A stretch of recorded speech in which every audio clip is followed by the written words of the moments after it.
And it's not an accident.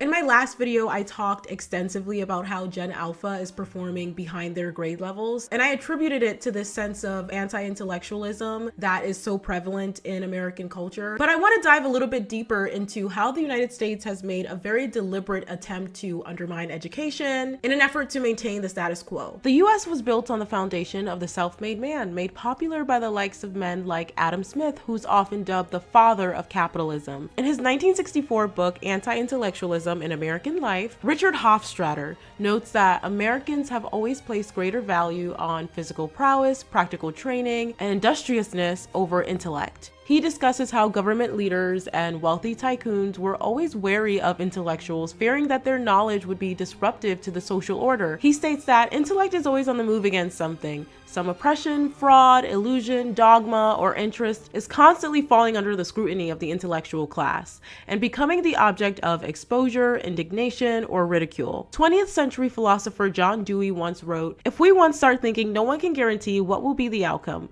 except that many objects, ends, and institutions will be surely doomed. Every thinker puts some portion of an apparently stable world in peril, and no one can wholly predict what will emerge in its place." And so in the early years of the US, those who held power and influence in society preferred the man who used his brawn over his brain because education was reserved for the elite ruling class.